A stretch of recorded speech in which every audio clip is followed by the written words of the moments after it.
prazer recebê-los aqui na Sexta da Construção. Eu sou Alexandre Ladinho, presidente do Sinduscom, estou como presidente do Sinduscom. E, enfim, esse é um projeto que a gente está trazendo aqui toda sexta-feira, um debate técnico, um debate do nosso dia a dia. E, enfim, chegamos aí a 20 edições, já temos essa, retomando agora esse projeto, com essa apresentação hoje da governança, que eu acho que é um dos temas que completam essa agenda de SD que nós estamos fazendo desde do início da nossa gestão. A gente falou muito sobre sustentabilidade, responsabilidade social, e a gente tem que falar sobre o tema de governança. Muitos falam, por que essa agenda de SD? O mundo todo está falando sobre SD. A gente não pode ficar longe. Nossas construtoras, a gente vê que algumas construtoras de padrão maior ou de nível escalonado, com atividades no ponto mais alto, elas já estão tratando esse assunto de forma recorrente e nós estamos engateando. Mas nós fizemos bastante coisa. Eu acho que está aqui, fizemos algumas ações sobre sustentabilidade, inclusive com grupos internacionais, o UFC esteve conosco aqui. A gente fez algumas ações de responsabilidade social, mas faltava esse último pilar, que é a nossa governança. Se a gente voltar ao passado recente, outro dia a gente estava falando sobre governança sobre construtoras. E ontem estavam falando de governança da Lojas Americanas, não é isso? Lojas Americanas faziam sustentabilidade. Lojas Americanas tinham uma ação de responsabilidade social, mas mesmo assim a governança dela não estava tão alinhada com o que hoje é o mais moderno do mundo. Então, por isso, é um prazer hoje estar recebendo o escritório Melo Isaac, aí o Roberto, a Tatiana, é um prazer. Vocês que patrocinaram, eu tenho que fazer um registro mais uma vez. Vamos cansar de fazer esse registro, que apoiaram a gente desde o início na Constru Nordeste, e dizer aqui para os colegas que vão ter Constru Nordeste ano que vem de novo. Fechamos um convênio com a FIEB e com a Rede Bahia, já está na agenda dia 31 de agosto do ano que vem, já estamos trabalhando agora. É um projeto da feira, é um projeto de um ano. 31 de julho, desculpa, 31 de julho até 2 de agosto. Meu mestre aqui está me corrigindo aqui, Vicente Matos, que é o diretor da área de SD. Eu vou até chamar, Vicente, você para fazer a apresentação. E o Roberto, Tatiana, você que já está com o material. Sejam todos muito bem-vindos à nossa casa, a Casa da Construção, que o vídeo tanto colocou.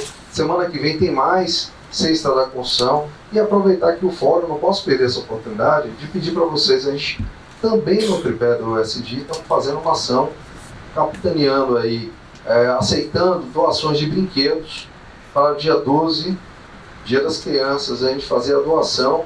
Já tem um volume muito interessante aqui, mas precisa mais. Eu acho que é isso que vai nos unir. E voltar um pouquinho a falar que tem alguns assuntos que a gente pode fazer de forma coletiva ou de forma individual e outros que a gente precisa fazer de forma coletiva. Inovação a gente tem que fazer de forma coletiva, porque ela vai assim, ela muda, transforma o setor. E eu penso que SD, responsabilidade social, também são assuntos que a gente tem que fazer de forma coletiva. Então, Roberto, seja bem-vindo, Tatiana, é um prazer estar aqui com vocês. Tem o vídeo do Hub da Construção, então eu vou pedir só para apresentar, não sei se todos aqui, eu estou vendo alguns novos aqui, apresentar o projeto do Hub da Construção para vocês conhecerem. A gente está destinando 3 andares aqui do nosso prédio para inovação. A gente quer construir, de fato, um ecossistema de inovação. Eu penso que é aí que vai transformar nosso setor. A gente tem que mudar o nosso setor, a gente tem que mudar a forma da gente construir para a gente ganhar aí, escalonar, melhorar a nossa produtividade e industrializar nosso setor. Ontem no evento eu estava falando, o Vicente estava lá, a indústria da construção é a principal indústria da cidade de Salvador. Somos 136 mil empregados formais no estado da Bahia. Isso esse é um valor muito grande. Mas se sair o PAC, do jeito que ele for colocado, Minha Casa Minha Vida, que tem aí um projeto de 11.400 unidades, e as obras que estão para sair agora do mercado imobiliário, com a queda da taxa de juros, eu penso que ou a gente busca um novo patamar, a gente já buscou a racionalização, já fez isso, a racionalização dos nossos canteiros é uma realidade, a gente já buscou a melhora da produtividade, mas a gente tem que passar agora para um processo de industrialização, porque senão vamos entrar no colapso de mão de obra. Esse é um tema que a gente não pode perder foco. São Paulo já usa a mão de obra de refugiados, que não está encontrando a mão de obra natural. Quem está trabalhando na construção civil hoje já tem casos de venezuelanos, haitianos trabalhando na construção civil lá, porque lá realmente, se você somar o volume de obras que está acontecendo em São Paulo, é impressionante. A capital, quem passou lá, viu que o campo de São Paulo hoje é um canteiro de obra. E a gente vai passar por esse momento, eu espero. Nossa expectativa para 2024 é a melhor possível, tem muita coisa para acontecer. Então, vamos fazer aqui. Eu só vou passar para o Hub, e se vocês me permitem, Roberto, eu não posso perder o quórum que está aqui para mostrar o nosso projeto, que é transformador. Eu acho que aqui é transformador e precisa da presença de vocês. A gente acredita e a gente está tentando fazer o máximo de ações nesse sentido aqui pelo Sinduscom, de forma coletiva. Nós já estamos com 10, eu estou vendo a Ângela lá atrás. Ângela, 10 startups, ou mais duas, já entraram mais duas. Já tem 10 startups aqui selecionadas com convênio com o CREA. Tem duas aderiram já ao Espaço Inovação. A nossa meta é que a visita de vocês da próxima vez aqui no Sinduscom seja uma experiência de inovação. Então sejam bem-vindos. É um prazer. Vou passar aqui para Vicente, que é o nosso diretor de SD, para fazer as apresentações, ok? Bom dia a todos. Agradeço a presença de todo mundo, mas o Landim já falou e a gente não pode mais perder tempo. Não tem que falar bem rápido, senão Roberto e Tatiana não falam pra gente, né? Mas, gente, vamos receber dentro desse programa aí, dessa linha do SG, vamos tratar hoje de uma das pernas do tripé, assim, talvez, para mim, a mais importante, que é a governança. Sem a governança, a gente não conduz as nossas organizações para o sucesso e não conduz também a parte ambiental, a parte social. A governança é a base de tudo. É um tripé, parece que é mais comprido, não sei.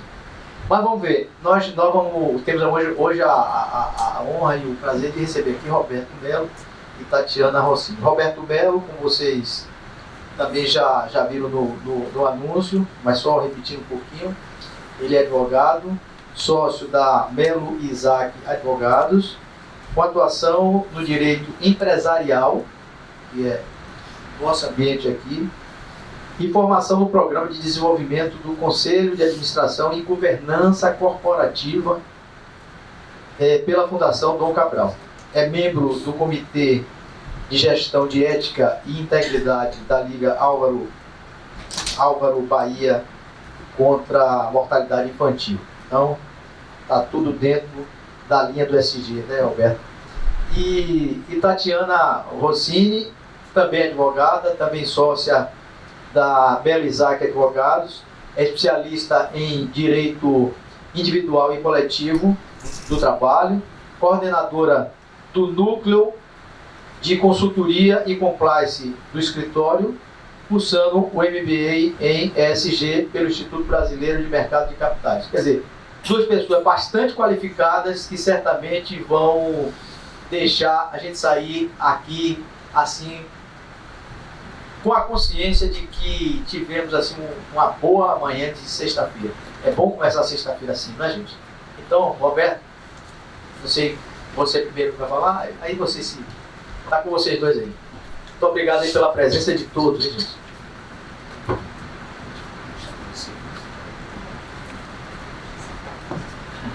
Bom dia a todos e a todas. Bom, eu vou tentar ser breve. Primeiro, agradecendo esse convite, né, parabenizando o Sinduscom, a diretoria do Sinduscom, especialmente a Vicente Matos e a Alexandre Landim, que tiveram um cuidado especial com esse tema. Acho que já há alguns dias que a gente vem conversando e essa expectativa da importância que é tratar esse tema.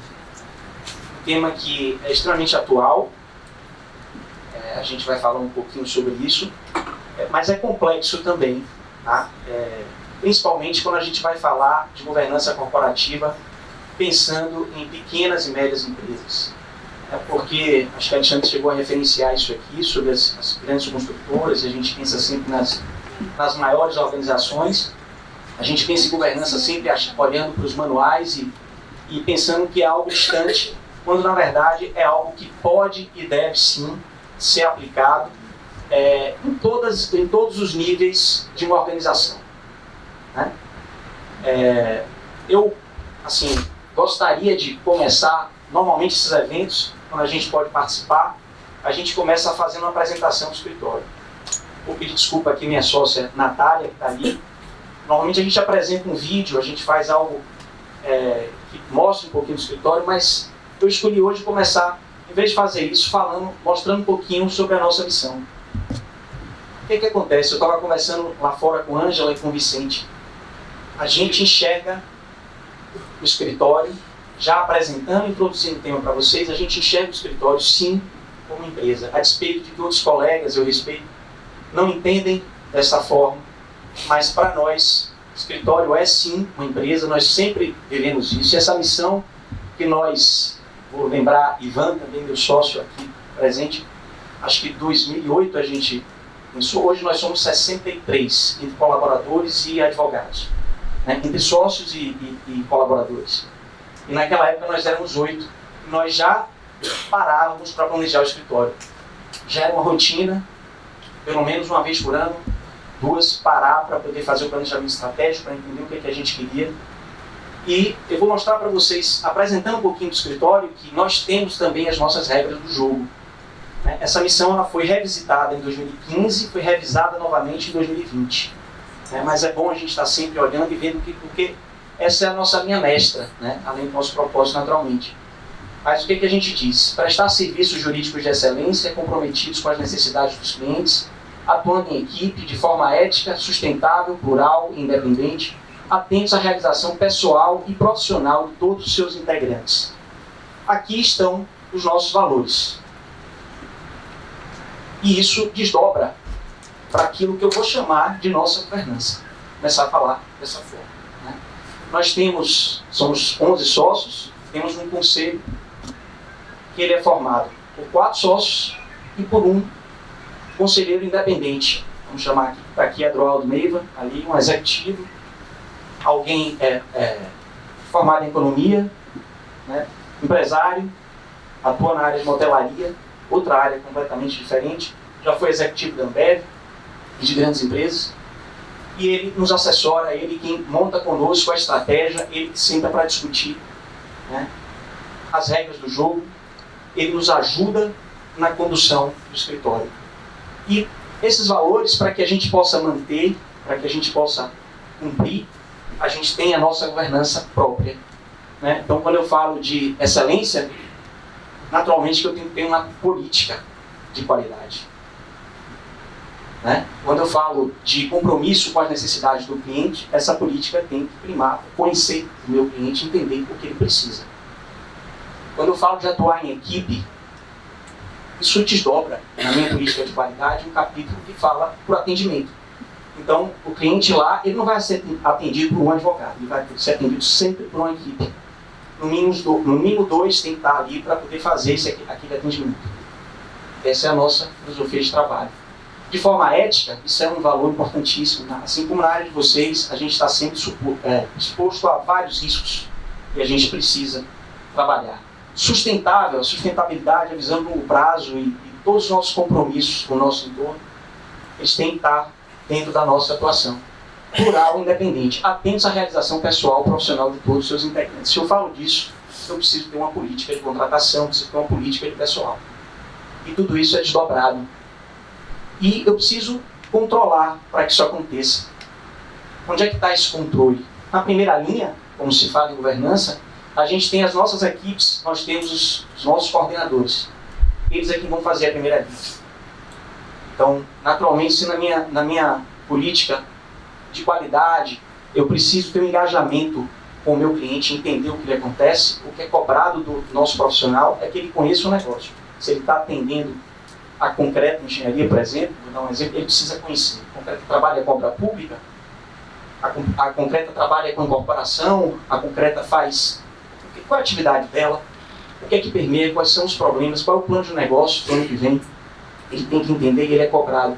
Ele passa, já que eu tenho que desenvolver, porque está aqui, ó, eu preciso realizar, pessoal e profissionalmente, ele passa também por uma avaliação semestral.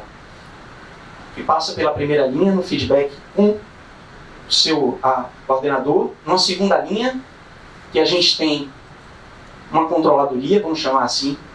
Minha sócia Juliana Portela, que está ali, que seria a nossa compliance officer, vamos chamar assim, porque é ela quem faz o controle dos nossos riscos operacionais. Ela quem olha. Quando a gente fala em qualidade, gente, a regra principal para o advogado: não pode perder prazo, não pode perder audiência de jeito nenhum. E como é que eu faço isso? Eu tenho que ter sistemas, eu tenho que ter mecanismos de controle. A gente tem uma regrinha muito dura que se chama D-3. O que é isso? Prazo se cumpre com 3 dias de antecedência. E como é que eu controlo isso? Sistema, cada advogado tem sua agenda e, naturalmente, Juliana na equipe dela, que são 10 profissionais, um controller, inclusive, que é advogado, ela faz essa conferência. O advogado puxou a agenda dele ali, no dia ele vai encontrar que ele sabe que tem um prazo, temos 3 vencendo, e se ele não fizer no dia seguinte, ele vai ter que responder a um chamado da controladoria de Juliana. E esse é o nosso controle em segunda linha. E o controle em terceira linha, o que seria? Nossa terceira linha de defesa é nesse feedback semestral que é feito, inclusive, com a minha presença, como sócio, como representante dos sócios. Todos os colaboradores passam e a gente tem que avaliar essas posições. Eu trouxe isso um pouquinho para mostrar para vocês que nós somos uma pequena empresa, né? É assim que a gente trabalha, são exemplos claros. Então, a gente visita as obras, a gente vai lá no comercial, a gente vai no estande. Sem fazer isso, não tenho como fazer uma boa defesa, não tenho como conhecer, como entender como é que funciona o negócio do nosso cliente. E nós temos as nossas regras, nós temos a nossa governança. E se uma pequena empresa como a nossa pode, naturalmente, a gente pode fazer isso também nos diversos outros segmentos. Tá? Claro que a gente tem muito a aperfeiçoar, tem muito a crescer, muito a aprender. Mas vamos tentar falar um pouquinho desse tema hoje, sem a pretensão de exaurir, Landim, porque isso a gente deixa para os acadêmicos, para os administradores. Aqui vai estar um pouquinho do olhar dos advogados, né? Daquilo que perpassa e que a gente entende que é importante, porque isso é importante, conhecer o negócio de vocês e entender como a governança pode ajudar nos momentos de hoje, como é que fazer a implantação dessa governança. Eu vou passar para a Tatiana, a gente vai fazer meio que uma dinâmica interessante aqui para poder melhorar essa apresentação, a gente vai se revezando. Tem outro.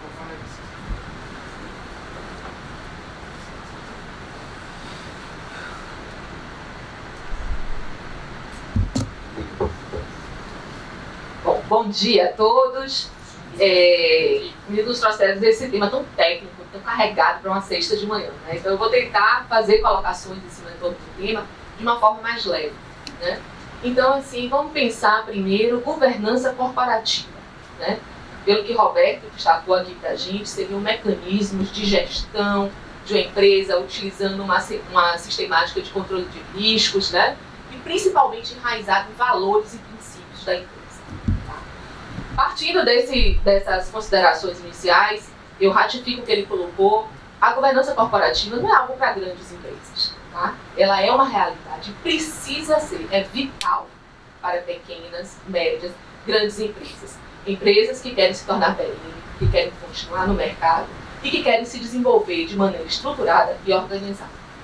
Mas por que a governança corporativa ascendeu tanto no cenário? Está sendo tão discutida, né? Como o tripé do ESG, ela ganhou realmente. Quem não sabe o que é ESG não está vivendo, né? Porque você vê o WhatsApp, qualquer evento, os CEOs das empresas, todos têm alguma missão, algum programa voltado para o ESG. Então, em cima disso, eu quero trazer alguns fatos, né, que justificam a potencialização e a importância que é dada a esse tema. Alguns fatos históricos e depois algumas regulamentações em torno do tema. A Operação Lava Jato. Particularmente, eu entendo que a Operação Lava Jato foi o cerne, né, da governança do nosso país. Teve um impacto importantíssimo. Nós ficamos totalmente vulneráveis perante o mercado de investidores, né, tanto a nível nacional como a nível internacional. Ficou bem claro a ausência de práticas de governança corporativas eficazes, já que muitas daquelas empresas tinham práticas de governança, certo? Em torno das empresas de construção civil no Brasil. Teve um grande impacto no Nordeste, né, e no país como um todo. Outro ponto que eu considero importante, histórico, a respeito do tema, é o Pacto Global Mundial, né? O pilar da governança corporativa no ESG, com um objetivo para além do lucro. Então, a gente percebe que o mercado internacional ele mudou muito o viés. Lucro, hoje, é apenas um dos objetivos. O propósito e o que a empresa vai realizar, vai devolver para a sociedade, é o que realmente importa. E, através disso, nós temos 3 pilares a serem alcançados, né? O pilar social, ambiental e governamental. Todos 3 extremamente importantes, mas eu entendo que a governança é a base para a construção dos demais, né? Então, através disso, você vê que a governança ela atinge também um pilar e ascende na sua difusão. O perfil das empresas familiares no Brasil. O Brasil realmente tem uma característica, um volume assim, do nosso PIB considerável. A gente vai falar um pouco mais adiante de forma detalhada com relação ao perfil das empresas familiares. A gente vê que, ao mesmo tempo que ocupam grande parte do nosso mercado, tem relevância importante na nossa economia, mas são as empresas que menos têm políticas de governança. Muitas sequer têm programas de integridade.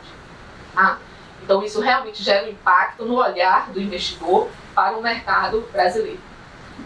Maior controle e monitoramento de gestão, né? Então, quando a gente trata desse tema, hoje, os órgãos de fiscalização, todos estão atuando via sistema, têm acesso a todos os dados, todas as operações das empresas.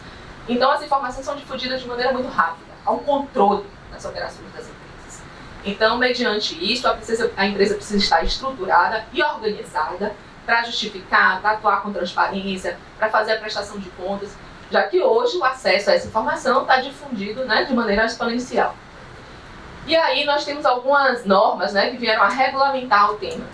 A alteração das regras estabelecidas pelo CVM, né, que é o regulador das companhias abertas, a crise econômica, e a necessidade de transparência e controles para tornar-se atrativo a investidores. Gente, depois da Lava Jato, quem não tiver transparência, como é que vai atuar como investidor internacional? Não tem como. Então, o mínimo que a CVM pode fazer é realmente estabelecer regras rígidas, para que a empresa realmente demonstre o comprometimento, né, com a política de governança. Aí nós temos o Código de Melhores Práticas de Governança Corporativa do Instituto Brasileiro de Governança Corporativa, um grande referencial acerca do tema. Hoje é o maior emissor de certificações no que se refere à governança corporativa no nosso país. E as referências, inclusive, do grau, né?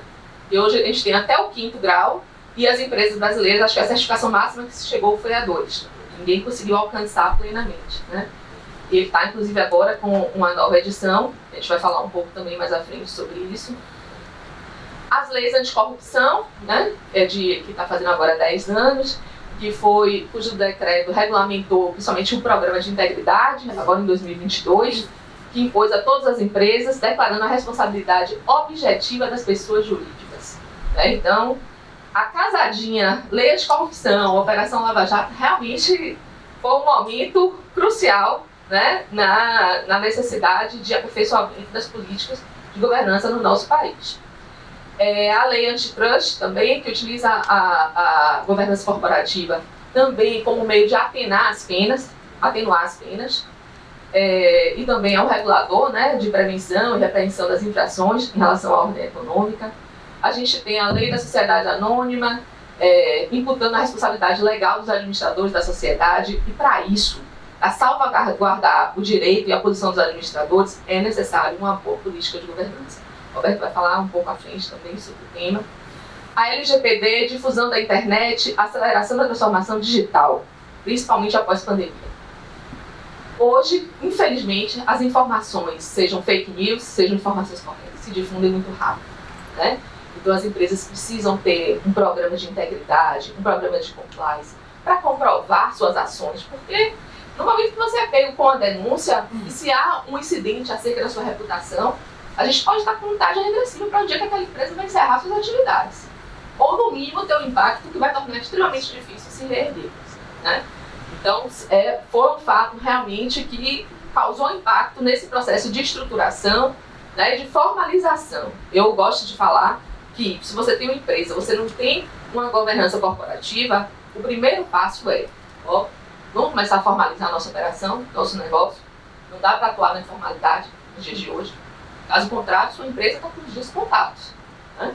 A LGPD, né, que é um modelo, ela faz parte da agenda da governança corporativa, porque ela tem um microsistema de governança corporativa através de uma lei, né, onde a gente tem o DPO, que é o agente de cumprimento da governança dentro do processo de compartilhamento de dados.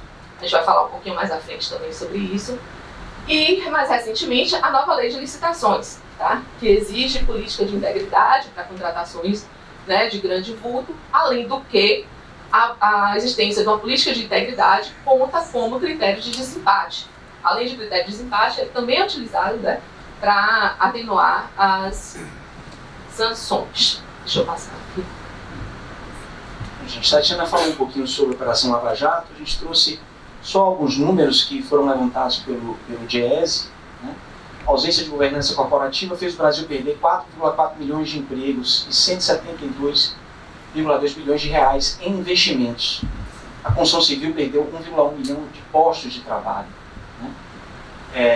O que a gente viu, principalmente assim, a construção civil brasileira, especialmente a construção baiana, ela sempre foi protagonista das grandes obras no mundo inteiro.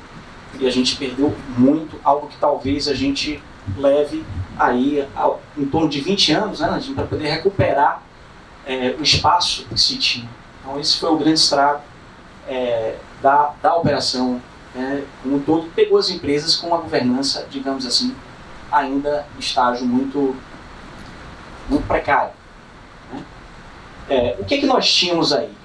Importante, temos ainda, né? Mas tínhamos ainda dentro desse contexto, já existia a lei de sociedades anônimas, né? Das sociedades anônimas, porque ali a gente tem, nos artigos 153 e 159 da lei, algo que talvez muita gente aqui não saiba. A gente funciona ali como administrador de empresa, mesmo a limitada, essa lei também tem aplicação, e a gente não sabe, mas o administrador ele tem o dever, tem alguns deveres que estão previstos ali. Né? Ele tem um dever de lealdade, ele tem um dever de diligência, né? Ele tem que ser diligente, ele tem que conhecer. A gente trouxe um caso aqui interessante para vocês, que a gente vai tratar daqui a pouco, que é a questão do que aconteceu lá no âmbito da Sadia, uma grande empresa brasileira, e o que aconteceu com os administradores, por conta desse dever de diligência, o dever de conhecer, o dever de saber do que está acontecendo e adotar as medidas adequadas para isso. Né? Os deveres também que dizem respeito ao conflito de interesses, ao conflito de agências, porque muitas vezes vocês vão se deparar com situações, seja na pequena, seja na média, ou seja na grande empresa, onde há um conflito entre quem está gerindo, né, e os interesses da companhia. Né, e os interesses dos envolvidos, né, de todos os envolvidos. Porque hoje, quando a gente fala essa mudança, a grande mudança do ESG, é essa. Antes você pensava na empresa, como a Tatiana falou, no lucro, o objetivo. A empresa hoje tem compromissos, né, isso é mundial, que transcendem isso. Então, qualquer ação da empresa ela tem que tocar o que a gente chama de stakeholders, que são todos aqueles que estão no entorno, né? Sejam os agentes reguladores, sejam os colaboradores da empresa, os clientes, os parceiros, todos aqueles que são afetados com a atividade empresarial, eles têm que ser objeto da governança, eles têm que ser algo de preocupação, motivo de preocupação, inclusive para quem está administrando. A gente já tinha um Código Civil ali, também, desde 2002, que ele faz essa previsão, né, para o administrador. Se aplicam as regras do mandato, ou seja, do procurador, ele tem que agir com essa probidade, agir com zelo, agir com cuidado e responder por aquilo que vai, né? Então, se você está ali, gente, e a obra está acontecendo e vai chegar o fiscal do órgão licenciador, o fiscal ambiental, ou vai chegar o fiscal do trabalho, ou até mesmo o fiscal do órgão que vai fazer a medição, e na ponta ali, quem é que vai receber aquela pessoa? Está preparado? Está qualificado? Tem procedimento? Tem norma para isso? Para que ele saiba como ele vai receber? Porque você, como administrador lá na ponta, se você não tomou essas medidas, você vai responder por esse contato, pelo que ele vai fazer ali, pelo que ele está na linha de frente. Né? É você quem vai responder por isso, também como administrador, porque não tomou as medidas adequadas para adotar a empresa de governança, adotar a empresa de regras, de controles, efetivamente, para que essa atividade seja bem feita. Então, tivemos aí a lei anticorrupção, a gente falou um pouquinho. Engraçado, no Brasil aderiu à Convenção da ONU contra a Anticorrupção em 2003. A Convenção é de 1996. Em 2003 o Brasil adere e no mesmo ano ele promulga essa convenção. E só em 2013, 10 anos depois, o Brasil cumpre a obrigação de trazer uma lei anticorrupção, né, que ela traz basicamente multas que podem chegar a 20% do faturamento bruto do exercício anterior, né, e com valores mínimos também ali estabelecidos, que nada pouco significativos, né? E ele traz também a questão do programa de integridade, ali tratado até como algo que vá, digamos assim, atenuar uma punição. A lei traz outras punições, como a possibilidade de suspensão e encerramento da atividade empresarial, a depender do grau. A lei também traz a possibilidade de dissolução compulsória da empresa, né, que seria uma medida extremamente radical, né? Então a gente viu muito durante a Operação Lava Jato, a lei foi muito tratada porque os acordos de leniência, e todo acordo de leniência perpassava porque se fazer também estabelecer um programa de integridade rígido, né? Um programa de compliance, um programa que consiga proteger a empresa. E o decreto que veio posteriormente, somente em 2015, hoje substituído pelo atual, que é de 2022, se não me engano, ele regulamenta o que é esse programa de integridade. Ele traz ali os pilares de um programa de integridade que são importantes, que precisam, né? Então, apoio da alta governança da empresa, né, da alta direção da empresa. Esse o decreto traz isso especificamente. Então, não adianta você dizer que tem um programa de integridade se a cúpula da empresa não adota, não fortalece, não destina orçamento para isso, né, não cria a possibilidade para que ele possa ser implantado. Esse é um pilar importante, né? O canal de denúncias é um pilar importantíssimo, que tem que ser independente, tem que ser acessível, né? Ele tem que funcionar e permitir, inclusive, o anonimato para quem queira fazer denúncia por algo que não está funcionando de acordo com a empresa, né? Um código de ética e conduta que precisa existir. A empresa precisa normatizar. O exemplo que eu dei há pouco, como é que vai receber esse fiscal? Ele tem que ter um treinamento que tem que estar focado no que vocês definiram lá no Código de Ética e Conduta. Um Código de Ética e Conduta que tem que estar pautado nas políticas que a empresa definiu posteriormente. Ter políticas para se relacionar, por exemplo, com fornecedores é muito importante, né? Que tipo de fornecedor eu vou ter, que tipo de parceiro, que tipo de contratante, porque eu também vou padecer pelos males do meu parceiro, né? Do meu contratado. Então ele traz a obrigação, por exemplo, de você fazer o que a gente chama de due diligence, ou background check, que é o quê? É você avaliar a reputação daquela empresa, uma empresa que cumpre norma, né? E a gente tem vários exemplos, gente. A gente viu aí agora a questão, Landinha acabou de citar alguns, mas a gente teve a questão das vinícolas no sul, né? Ali não era um problema de mão de obra direta das empresas, eram empresas subcontratadas, né? A gente tem algumas situações que mostram, então, assim, essa política para se relacionar, a política com os colaboradores, né? A política para se relacionar com o poder público, o gerenciamento de risco, mapeamento dos riscos. Eu citei para vocês exemplo do nosso escritório. A gente sabe os riscos que a gente corre. Eu falei de riscos operacionais quando eu falei de prazo, mas eu tenho os riscos também da integridade. Porque quando eu estou ali lidando com autoridades públicas, como vocês também têm que lidar no dia a dia, eu preciso ter uma política, eu preciso entender. E o meu código de ética tem que estabelecer normas rígidas de como eu devo tratar essas questões. Né? Se eu vou presentear alguém, que é algo muito comum, eu posso fazer isso, eu não posso fazer isso. Eu tenho que seguir essa linha mestra que está no Código de Ética e Conduta. Atualizar esse programa, revisar esse programa, um programa que é adequado, porque um programa de integridade, gente, ele não é, digamos assim, padrão, que serve para qualquer empresa. Ele tem que ser customizado à relação daquela empresa. A empresa tem que entender qual que é a política de risco, ela tem que mapear os riscos, ela tem que entender qual o apetite dela para o risco. Né? E ela tem que, em cima disso, ter o código de ética e conduta, e ela tem que ter os seus mecanismos de controle, assim como eu citei para vocês o exemplo lá que nós temos a nossa controladoria, né? Aqui é preciso fazer esse controle, e que no âmbito de empresas pequenas e médias, a gente tem também ali os sócios, a cúpula, os conselhos consultivos, que também são muitas vezes constituídos, né? A gente vê isso muito nas startups, inclusive, né? Você vê, inclusive, pessoas de fora compondo esses conselhos para poder orientar pessoas experientes que tenham, né, expertise. Então, foi a grande contribuição do decreto que regulamenta a lei de corrupção, trazer o programa de integridade, que agora se tornou mais importante ainda com a nova lei de licitações.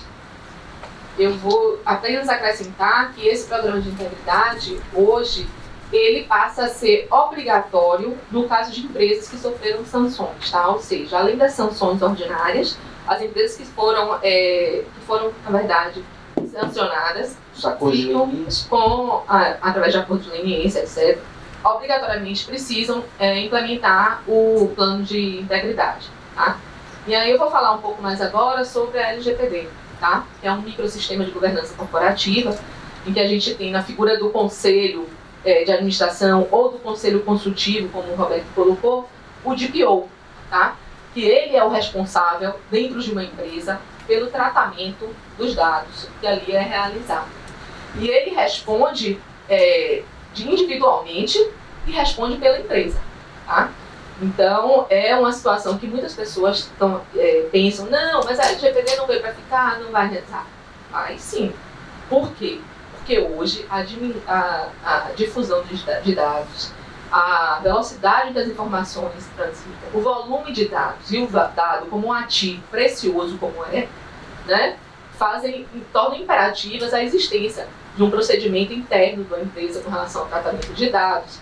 A obrigatoriedade também do canal de denúncia. Esse canal precisa estar em todos os meios de comunicação da empresa. A lei estabelece, é mandatório, não é facultativo, tá?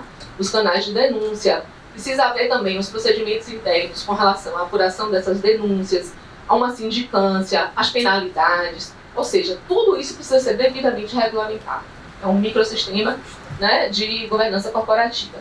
E aí, para você entender a dimensão disso, hoje, quando a empresa é identificada com a ocorrência de um incidente, né, de proteção de dados, há um vazamento, algo do tipo, a operação dela fica suspensa no que se refere a tratamento de dados. Mas hoje, ninguém trabalha sem tratamento de dados. Desde você pagar a sua folha, fazer uma contratação, um relacionamento com clientes, tudo isso envolve dados. E durante o período de investigação, você fica proibido, há uma suspensão praticamente da sua operação. E temos penalidades, inclusive, em sendo evidenciada a responsabilidade da empresa, né? E quanto à omissão em relação a esses procedimentos que a lei impõe, uma das penalidades é a suspensão do tratamento de dados de maneira definitiva. E aí a gente está falando de empresa fechada, porque hoje não tem como empresa rodar sem tratamento de dados. Então, a partir daí, a gente entende a importância realmente, né, da LGPD como agenda da governança corporativa. Agora, a gente vai falar um pouco sobre as empresas familiares, né? Outro ponto que a gente destacou. Muito rapidamente sobre isso, mas assim, é um dado importante. 90% das empresas têm origem, são classificadas, né, como origem familiar. Que elas respondem por 65% do PIB. Né? 5% dessas empresas, elas chegam até a terceira geração. 30% elas conseguem fazer a transição da primeira para a segunda. Que são os dados levantados. O que é que isso exige? Ou seja, é tão comum no Brasil, mas precisa de ter política para isso, precisa ter governança, né? Precisa ter planejamento sucessório, precisa ter regras claras. Né? Numa sociedade limitada, a gente tem algo que chama de acordo de sócios. E eu estou puxando sempre, viu, Landim, o nosso exemplo lá, não é por nada, não é que nós somos referência, não, mas nós somos uma pequena empresa. Então, eu acho que isso nós tratamos e discutimos ano passado quando nós revisitamos nosso acordo de sócio. E nós deixamos muito claro o seguinte: nenhum sócio vai poder chegar até os 65 anos, ele não pode concentrar mais do que 20% da sociedade. Foi uma regra que nós estabelecemos ali, uma regra de governança que nós traçamos e definimos, entendendo que esse era um processo, já que a gente tinha sustentabilidade ali na nossa missão como um valor importante, a gente tinha que pensar no nosso futuro, a gente tinha que pensar na renovação. E esse ano nós admitimos, inclusive, 4 novos sócios na sociedade. Então, o planejamento é importante, em se tratando de empresas familiares, ainda mais, que não é o nosso caso. Né? Porque a confusão, muitas vezes, se faz entre a família e a empresa é muito grande. E você profissionalizar, porque não é você afastar a família da empresa. Não é necessariamente isso. Não é porque é familiar que ele vai fazer essa sucessão e também não é porque é familiar que ele vai deixar de participar dessa sucessão. Esse familiar, ele precisa ser preparado, essa geração precisa ser profissionalizada. A gente tem alguns bons exemplos, efetivamente, nas grandes empresas. Né? Eu cito aqui, importante porque foi classificado assim digamos assim, pela mídia nacional, mas o programa de um cliente nosso, que é a NRV, foi bem divulgado, isso, a sucessão como foi feita, né? Foi um planejamento feito pela Dom Cabral, o afastamento do fundador da empresa e a sucessão, inclusive eles fizeram um projeto que eles dividiram, né? São dois presidentes, 2 CEOs, né? Que eles dividem as atribuições, então isso foi muito bem feito. O caso da Magazine Luiza também foi referenciado como um bom case de sucessão, a Gerdau também aconteceu, mas isso, mais ainda, a gente sabe que nas pequenas e médias empresas isso acontece com mais frequência ainda. Né? E isso precisa ser pensado, isso precisa ser discutido e tratado e criado a regra própria. Vamos lá. Bom, eu vou trazer para vocês aqui um pouco desse conceito, agora eu preciso da minha vez. De governança corporativa, que foi o conceito trazido pelo Código Brasileiro de Governança Corporativa, tá? E qual é a principal diferença? Ele está na 6ª edição, tá? A 5ª edição, que foi que antecedeu, foi de 2015. O que é o marco na diferença do conceito de governança corporativa entre esses 2 códigos? É a existência do propósito. O lucro passou a ser acessor. A empresa precisa atuar com propósito e objetivos voltados para a sustentabilidade. Ou seja, a sua responsabilidade social, o seu dever de retorno para a sociedade no âmbito ambiental, no microsistema em que ela vive, passa a imperar. Tá? Então, eu queria trazer para vocês isso, só para vocês entenderem o momento. Né? Eu acho que guarda toda a correlação do que a gente trouxe de contexto histórico com essa mudança no conceito, o momento que estamos vivendo. E não tem como falar também, a base da governança corporativa é a ética, é o fundamento, é o pilar. Né? Porque quando a gente fala de propósito, a gente está falando de valores. Valores dos sócios, qual é o objetivo central, o que essa empresa pretende entregar para a sociedade. Né? E isso está, sem dúvida, enraizado em valores, princípios. O código de ética é fundamental para estabelecer isso. Quando a gente está falando de uma empresa grande, atualmente, as empresas colocam dentro das metas de seus funcionários o cumprimento de objetivos e valores diretamente relacionados com a ética, com o propósito da empresa. Então, isso passou a ser um valor que está dentro da operação. Deixou de estar simplesmente escrito. Ou seja, é o pensar, prometer e hoje é o agir. Tá? Então, eu acho que esse conceito de ética dentro da governança corporativa deixa bem claro. E eu vou apenas aqui citar, né, os princípios da governança corporativa como um todo. A gente tem a integridade, né, que é baseada na conduta, com base na ética dos princípios e valores. A gente tem a transparência, né, e hoje as empresas elas precisam ser transparentes com relação aos seus objetivos, às suas realizações, ao que efetivamente concretizam, muito além do que é determinado em lei. Ou seja, a gente não está falando de balanço fiscal. Eu estou falando de qual a política de inclusão que essa empresa tem, quais são os objetivos de governança dentro do código de conduta, quais os objetivos dentro do seu programa de compliance, o que foi cumprido. Né? Então, a transparência ela é macro, e principalmente no que se refere aos impactos sociais e ambientais dessa empresa mediante a atividade que ela está exercendo. A gente tem também a equidade, né, que é o tratamento igual, plural, de todo mundo ali. Isso está diretamente relacionado às normas de compliance, né? Não havia nenhum tipo de distinção, com respeito, né, a todos os colaboradores da mesma maneira. A responsabilização, Aí Roberto falou um pouco, né, do desempenho das funções com diligência, independência e principalmente entendendo a responsabilidade individual de cada administrador. Tá? Sustentabilidade é zelar pela viabilidade econômica e financeira da organização, né? Reduzir os impactos negativos que essa empresa possa ter perante a sociedade, perante o microsistema em que ela está inserida, né? E perante o meio ambiente.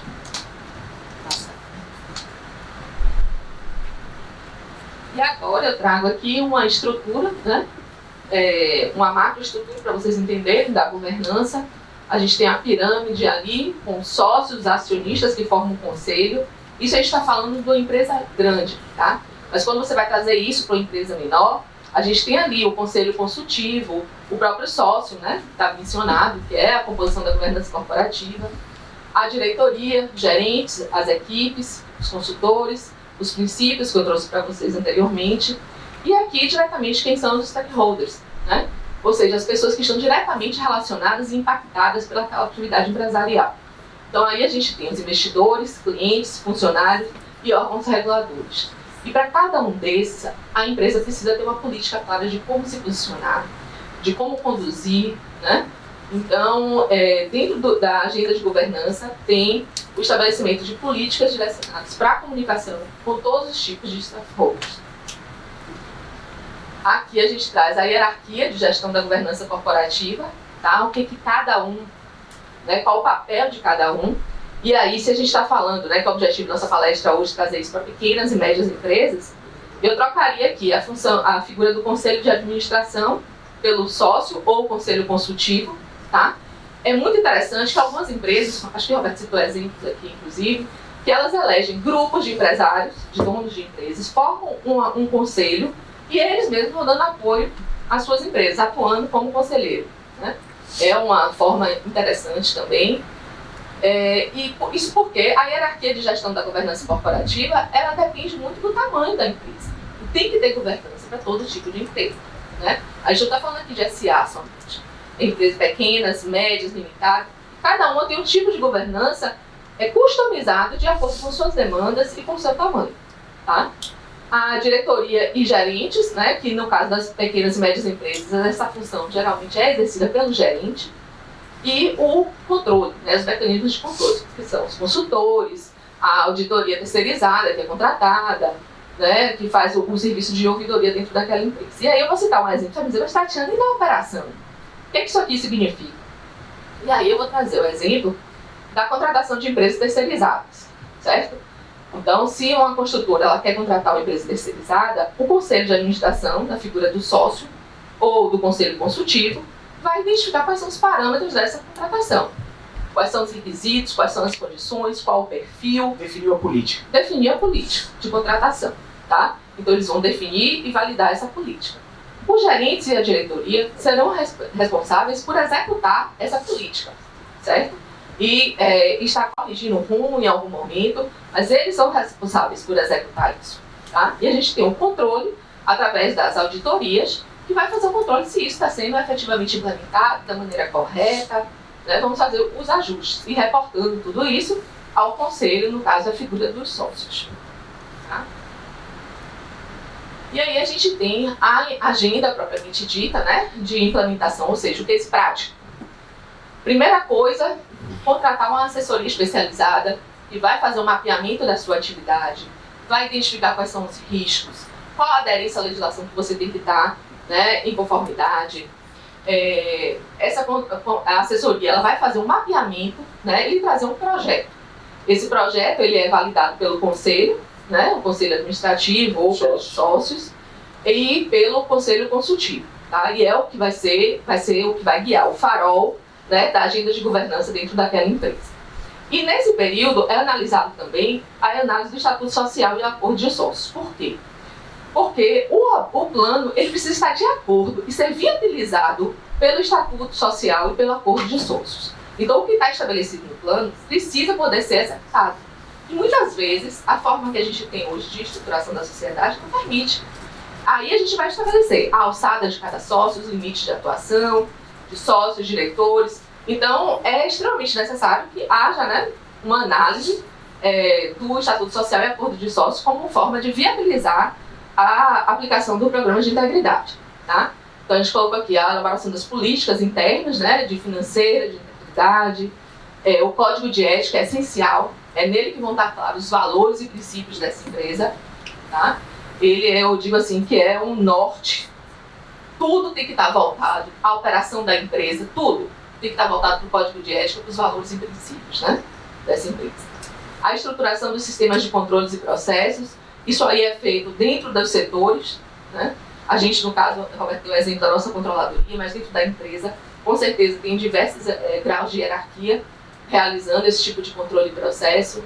A criação do canal de denúncias, quem é que vai responder a esse canal? É uma política também, que está dentro da agenda, como é que vai ser feito os processos de avaliação, de sindicância, quem são os responsáveis, né?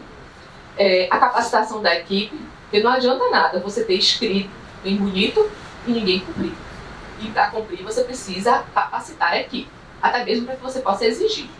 Como eu disse, hoje o cumprimento do programa de integridade da empresa está dentro da meta operacional do colaborador. Então cada setor da empresa precisa ter isso como objetivo claro, mas para ter ele precisa conhecer, ser capacitado, ser treinado. Eu não estou falando de um treinamento não, é um treinamento único não. É um treinamento constante, é um processo de aculturamento daquela empresa com relação aos valores, né, e propósitos da empresa. Por exemplo, eu, Tatiana, hoje, nem tudo que eu faço vai estar escrito no manual da ISAC.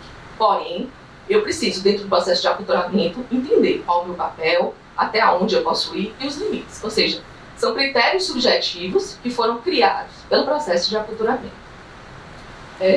A política de remuneração, né, o aculturamento. A cultura deve ser rígida, principalmente em relação aos valores e princípios, estabelecendo sanções pelo seu não cumprimento. Tá? E a gente precisa também, está dentro da agenda também, a política do canal de comunicação com os stakeholders. Tá? As empresas muitas vezes não se preocupam com isso, mas é essencial que você tenha alguém capacitado para lidar com a administração pública, com o cliente, com o colaborador, né, no momento de tensão, numa situação de risco. Então, essa política ela precisa ser implementada, estabelecendo os direcionamentos, quem é que vai responder o quê, e sempre de acordo com os propósitos da organização.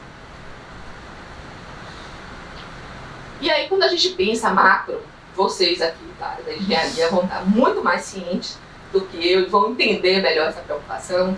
O que a gente não mede, a gente não controla. Tá? Então, um dos grandes papéis da agenda de governança corporativa é você ter a gestão de recursos, desempenho, riscos e riscos operacionais. Gestão de recursos. Gente, hoje não existe construtora que não tem condição de dimensionar o material que ela utiliza numa obra. Então, tudo isso precisa ser mapeado, precisa ser levantado. Quantas pessoas ela precisa trabalhar naquela obra, naquele projeto. Então, tudo isso precisa ser efetivamente, né, calculado, precisa ser mensurado, para permitir reduzir perdas e permitir uma otimização dos investimentos. Tá? Então, quando a gente faz a consultoria de empresas do setor da construção civil, são raríssimos os casos que eu tenho essas métricas pré-estabelecidas. Tá? E é difícil também, às vezes, uma questão cultural, porque tem sempre aquela coisa, não, mas o engenheiro sabe. Então, o engenheiro, que muitas vezes há uma rotatividade grande, a gente tem que estar vinculado a quem é o fornecedor daquele engenheiro, como é que chegou ali. Então, esses processos, tanto de dimensionar recurso, como de identificar quem são os prestadores de serviços, fornecedores, é essencial dentro da pauta da governança. Aí a gente tem a gestão de desempenho, que é o desempenho dos colaboradores, identificar também as ferramentas de tecnologia que podem ser utilizadas, né, para aperfeiçoar. Ou seja, capital humano e ferramentas de tecnologia precisa ter seu impacto mensurado dentro da operação.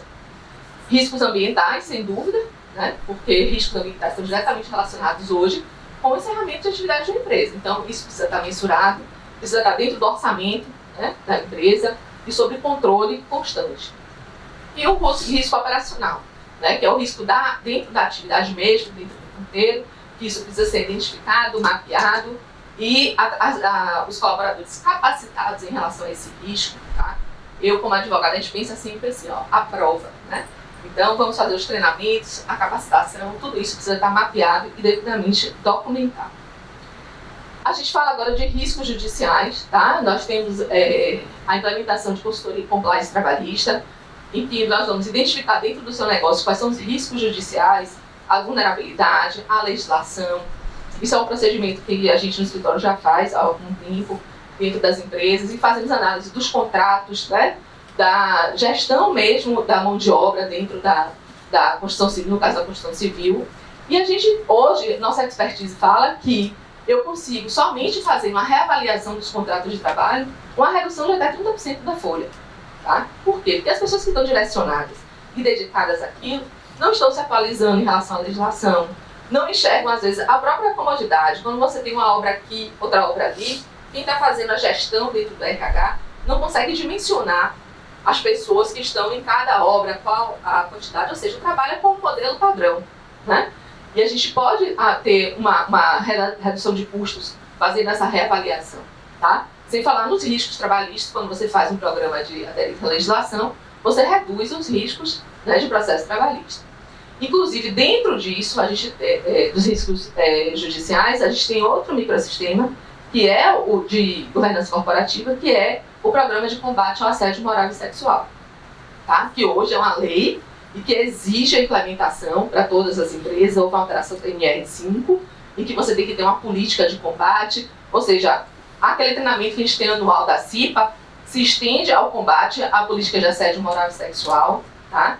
Ele está diretamente engajado com a ocupação das mulheres no mercado de trabalho da engenharia, então torna extremamente importante essa política, né, de combate ao assédio moral e sexual, com ouvidoria também. A lei determina como é, que tem que ser acessível, como são os processos de apuração. Então é importante que as empresas estejam em conformidade. A gente tem um ponto de atenção muito importante, gente. Muito importante quando a gente vai para uma atividade que é predominantemente ainda masculina, e que as mulheres, como em todas as outras áreas, estão avançando cada vez mais, ocupando esses espaços. Então, você ter políticas direcionadas a isso, ao combate ao assédio sexual, ao reconhecimento dos espaços né, para o trabalho da mulher, isso é importantíssimo. E os canteiros de obra como um todo. Os canteiros de obra devem ser um ponto de atenção em todos os aspectos. Sim. E a gente fala muito sobre o aculturamento, tá? Eu fiz implementação em algumas empresas desse programa e é muito difícil na construção civil fazer a implementação desse programa. A gente está no Nordeste, que as pessoas tendem a ser calorosas, e a norma, ela especifica os limites, né? Principalmente a questão de contato físico, a questão das piadas, das conversas, enfim. Há uma mudança de paradigma, né? E uma necessidade de aculturar, porque isso já vinha sendo, antes mesmo da regulamentação, objeto de diversas demandas de ação judicial. Teve um estudo agora, no ano passado, o TST recebeu 7.500 ações de assédio moral no ambiente de trabalho, tá? Então, realmente é um tema extremamente importante. Eu acho, digo inclusive pela Landim, que eu acho que tem que ser uma pauta, porque eu acho que o ramo da construção civil está extremamente sensível em relação à implementação desse plano. E eu penso até, você está falando um assunto, desculpa, já se provocou, eu penso até que a gente tem que pensar essa atividade, a mulher, a entrada da mulher na construção civil, vai ser o grande bônus demográfico. Se São Paulo fala que na falta de mão de obra, eu acho que a entrada da mulher vai ser a nossa solução. E eu penso nisso em todas as escalas, desde algumas, ou nossos canteiros, tem um canteiro que é dirigido por uma mulher, eu acho que outros aqui também tem. Mas a gente está falando agora da mão de obra no canteiro mesmo. Então a gente tem que pensar no sanitário masculino, vestiário, que antes você fez um só, fazer vestiário masculino e o feminino, enfim, tem toda uma mudança. E quem não pensar dessa forma, vai de novo enfrentar esse desafio lá na frente. Desculpa a intervenção, mas era só para colocar um pensamento que vale a pena. Perfeito. E, gente, só chancelando o que ele colocou, a gente não está falando de algo subjetivo e voluntário, tem posição legal. Tá? Então, quem não estiver em conformidade, com certeza vai sofrer as consequências disso. E nesse momento de implementação da lei, né, que ele estimula a entrada da mulher no mercado de trabalho, e que agora, inclusive, você vai ter que prestar contas anualmente, né, de quantas mulheres você tem na sua empresa, qual o percentual de crescimento. Assim como se faz com relação ao menor aprendiz, exato, ao portador de necessidade especial. Então, hoje, e esse programa, ele fala com relação à necessidade de capacitação das mulheres, né? Agora, para o mercado de trabalho, a gente tem já, eu sei que tem aqui iniciativas voltadas para a mulher dentro da construção civil, acompanhei durante a feira os relatos sobre esse trabalho, sim. E então é de extrema importância a adequação, né, e estar em conformidade com esse programa. A implementação da LGPD, que eu já falei para vocês, e trago apenas aqui um exemplo da Cirela, que ela foi multada por compartilhar dados de clientes com outras empresas. E esse processo foi revertido no TJ de São Paulo. Por que foi revertido? Tá? Porque ela comprovou que tinha um programa de conformidade em relação ao LGPD. Ou seja, a legislação, a lei, ela entende que se ela adotou todos os meios necessários estabelecidos na legislação para evitar aquela ocorrência, e mesmo assim ela ocorreu, é um atenuante, e foi afastada por conta disso, e também a relação da prova direta, né, em relação a alguns dos titulares de dados que fizeram a denúncia, ela foi absolvida dessa condenação, isso não foi reformada no TJ de São Paulo, tá? E aí eu trago aqui outro exemplo, a gestão do controle de terceirizados, né, que é o que o Roberto falou, o background check, que é de integridade e reputação, ou seja, a cautela. Você tem um programa de contratação de terceirizados, que vai avaliar a reputação daquela empresa, os processos judiciais, em que elas estão, se ela está na lista suja, né? Então isso é essencial. E no caso do Carrefour, não sei se vocês lembram, que foi acusado de prática de racismo, é uma empresa terceirizada que fazia a gestão daquele colaborador que cometeu o ato considerado ilícito, tá? Entretanto, ninguém nem sabe o nome da empresa de segurança. Porém, a reputação do Carrefour ficou extremamente abalada. E o investimento dele foi de milhões agora para alavancar a marca novamente. Ele tanto está tendo que comprovar perante a sociedade que ele fez alterações no programa de governança, como de que as medidas estão sendo eficazes atualmente. E temos também a falha, né, que foi a conclusão do julgamento, os 2 diretores, né, que eram responsáveis pela gestão, que foram dispensados. Aí a gente tem a questão da lista suja. Eu trouxe esse tema porque eu acho de extrema relevância para o canteiro de obra. Tá? Todo mundo aqui provavelmente já sofreu uma fiscalização da Secretaria Regional do Trabalho. É algo que incomoda, que vira e mexe as empresas, né? São objeto, tem que juntar dossiê, documentação. Então, como a gente está falando de pequenas e médias empresas, hoje, eu acho de extrema importância a implementação da consultoria, na análise estratégica. Ou seja, a consultoria prévia. Você vai iniciar uma obra externa, vou fazer uma obra no sul da Bahia. Então vamos lá, a gente vai montar aquele canteiro de obra, óbvio, de acordo com a condição, o tamanho e o interesse da empresa. Tá? Então a gente vai montar, mas para deixar bem clara a aderência à legislação. Porque nós, como advogados, é muito complicado quando chega para a gente uma notificação e eu não tenho provas para me defender. Né? Então a consultoria, e a consultoria que a gente já tem uma experiência de bons resultados na elaboração desses dossiês, ela realmente é eficaz, né, para ou redução ou até mesmo para procedência dessas autuações, tá? Então, os dossiês evitam os processos investigativos e até mesmo a inclusão na lista suja. A lista suja, ela imputa uma responsabilidade, inclusive, penal, que são práticas que sejam consideradas como fonte de exposição do trabalhador a condições análogas à escravidão, tá? Então, a gente está falando de água potável, banheiro, dormitório, refeitório. Então, hoje, é de extrema importância a gente ter uma consultoria para auxiliar a empresa na implementação disso, para evitar uma autuação posterior, até mesmo porque as consequências da lista suja são nefastas para a empresa, né? Ela impossibilita a contratação com a administração pública, por quê? Porque são utilizados os elementos desse auto de infração para demonstrar que a empresa não está de acordo com os princípios e normas legais estabelecidos no edital. O ponto principal, você fica impossibilitado de fazer empréstimo, né, perante o Conselho Monetário Nacional, ou seja, todas as entidades são proibidas de fazer empréstimo com empresas que estejam na lista suja, né, o que inviabiliza a operação da empresa. Ela é publicada no site oficial do governo e fica ali por 2 anos. Tá? Então, qualquer operação da Polícia Federal relacionada ao tema de que você foi autuado, você se torna objeto de investigação. Então, a gente está falando da questão do refeitório. Se eu fui autuado por conta de refeitório irregular, se tiver uma operação com relação à venda, a fraude na contratação de empresas que fornecem alimentos, aquela empresa ela é elencada para apuração e é feita investigação. Eu digo que é igual ao imposto de renda. Uma vez que você caiu na malha fina, se você entrou na lista suja, você vai estar sempre como um farol, objeto de fiscalização. Tá? E na esfera privada, como a lista suja está acessível, provavelmente os investidores e as empresas vão sempre ali identificando o seu nome ali, vão querer contratar. Isso vai ser um fator, com certeza, determinante para que as empresas venham a contratar e negociar, né?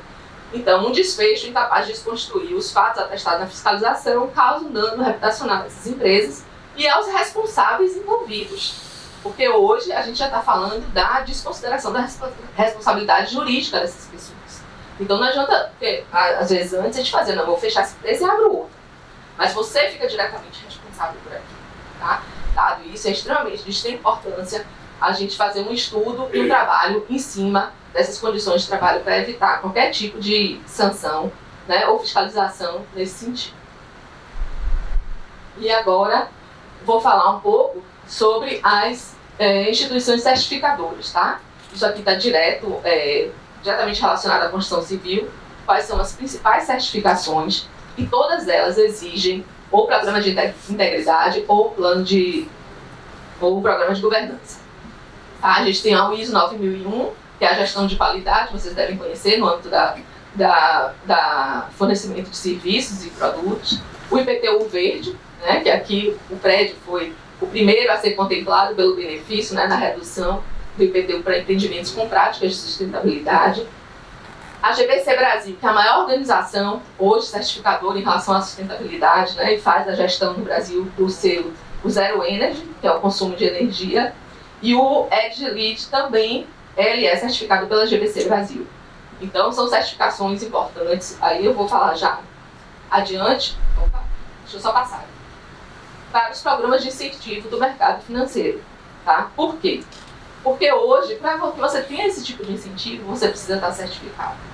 A exigência eu trago aqui, inclusive, o Banco Itaú, ele tem um repasse verde, que é um crédito imobiliário sustentável para pessoas físicas, né, e tem por objeto uma taxa diferenciada na aquisição de imóveis que tenham sido construídos com padrões de sustentabilidade, e o Plano Empresário Verde, né, que o Itaú ele fornece a capacitação e faz também uma linha de financiamento especial para empresas que tenham interesse em fazer uma construção de acordo com os padrões de sustentabilidade, conforme certificado, ou seja, a empresa precisa estar certificada. Tá? E no Santander a gente tem também 3 programas que todos eles são vinculados à questão da sustentabilidade, mas que exigem a certificação e por conta disso o programa, né, no mínimo um programa de integridade. Agora a gente vai passar. Pessoal, esse é um depoimento falando um pouquinho sobre essa questão de captação de recursos. A gente foi buscar um apoio do ex-secretário de Fazenda do Estado da Bahia, Alberto Mascarenhas, também foi secretário da Casa Civil do município, e é uma pessoa, ele é membro do Conselho de Administração de diversas empresas, né? Ele trabalhou muito na área financeira, trabalha muito na captação de recursos, consultor de alguns bancos, já trabalhou com o Bradesco, e ele fala um pouquinho para vocês aqui sobre isso, a nosso pedido. Os associados e convidados do Subscom, é um prazer estar aqui com vocês, falar um pouco sobre a governança corporativa, esse tema hoje tão crucial na vida das empresas. E quero dizer que eu também o prazer de representar na Bahia, junto com mais alguns colegas, o IBGC, o Brasileiro de Governança Corporativa, que é um órgão sem fins lucrativos, mas que se dedica ao estudo da governança. O IBGC estabeleceu 5 pilares para uma boa governança corporativa, que é a integridade, que é desenvolver uma cultura ética nas empresas, a transparência, no sentido de disponibilizar informações para partes interessadas, sócios, conselho, além daquelas exigidas por lei, a equidade, tratar todos os sócios e partes interessadas da forma mais justa possível, a responsabilidade, desempenhar suas funções com responsabilidade, com a diligência, independência e visando a geração de valor sustentável para as empresas, e a sustentabilidade, que é zelar pela viabilidade econômica e financeira da instituição. Os agentes da governança corporativa, né, são os sócios, o conselho de administração ou conselho consultivo, os comitês e a diretoria e os órgãos de auditoria interna e externa. Ao contrário do que muitos pensam, a governança não é algo exclusivo das grandes empresas. Empresas médias já estão implantam seus órgãos internos para uma boa governança, e aí pode-se começar, por exemplo, com a constituição de um conselho consultivo, que não tem não é estatutário, não tem as mesmas obrigações de um conselho de administração, e depois se evolui para isso. A criação de comitês internos vinculados ao conselho, comitê de auditoria, comitê de ética, comitê de investimentos, e aí você convida pessoas com experiência, com qualidade, com qualificação suficiente para apoiar as grandes decisões das organizações. Hoje, todas as partes relacionadas que se envolvem direta ou indiretamente com as empresas, elas querem saber se essa empresa tem governança, se essa empresa tem ética, se essa empresa tem responsabilidade, se essa empresa tem práticas de ESG.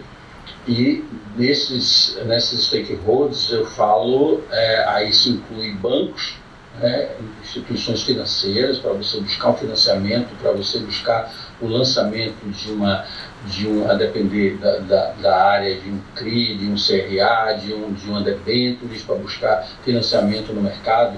Você não consegue evoluir, não consegue conseguir melhores condições de taxas, de prazos, se você não mostrar e justificar e provar que você tem uma governança corporativa implementada, com os princípios fundamentados dentro da organização.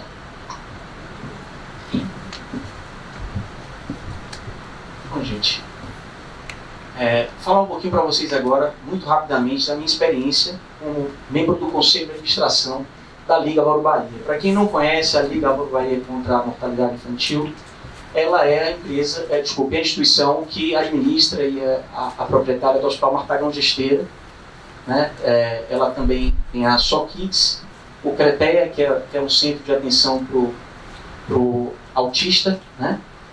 O Novo Mundo, e o IESG, que é o nosso instituto que trata do ensino na área médica, né? É uma instituição centenária do terceiro setor, e lá nós fizemos a governança. Nos últimos anos temos investido muito na questão da governança. Então o que nós fizemos lá? O fortalecimento do conselho, revisamos o estatuto para dar poderes para isso, criamos um comitê de gestão de ética e integridade, do qual eu faço parte, juntamente com mais 3 conselheiros, ou seja, é o envolvimento total da alta direção, porque são 3 conselheiros de administração, são 4 conselheiros de administração que compõem o comitê, né, que faz a elaboração das políticas, que aprova junto ao conselho. Fizemos isso, né? Criamos a gerência de compliance, fizemos a criação e divulgação do Código de Ética e Conduta, né? Aprovamos no âmbito do conselho, depois fizemos a divulgação desse Código de Ética e Conduta, com muito treinamento, né, importante para que são 2.800 colaboradores, para que todos eles tenham a informação. Criamos o canal de denúncias, apuramos. Essa semana, inclusive, tivemos reunião para tratar, julgamos lá 8 denúncias que recebemos. Hoje nós temos auditoria externa da Ernst Young, né? Com muita alegria a gente conseguiu fechar 2022 com um balanço sem nenhuma ressalva da Ernst Young. Isso dá transparência, daqueles critérios da governança, e grandes desafios que a gente está vivendo lá, né? Naturalmente a gente está num setor muito difícil, né? A gente depende muito de recurso humano, inclusive. Então, muitas vezes, até para aplicar o código de ética, você se depara com muitas questões, né? Então, tem dificuldade para determinada área, determinado setor, determinado médico. Não posso ficar sem, mas a ética não é flexível. A gente precisa praticar e exercer, e isso é um desafio que a gente supera lá, né? Hoje, essa semana, inclusive, decidimos pela mudança do nosso protocolo de investigação para poder a gente conseguir aprofundar. E como toda instituição, a gente tem situações, né, para apurar sempre, né? E a gente já percebe uma grande melhoria no ambiente de trabalho, na produtividade. Isso, nos últimos 2 anos, a gente consegue aferir isso hoje melhor. Falar um pouquinho das ações que a gente tem feito lá, né? A gente capacitou 814 trabalhadores, né, com treinamentos especializados. A gente fez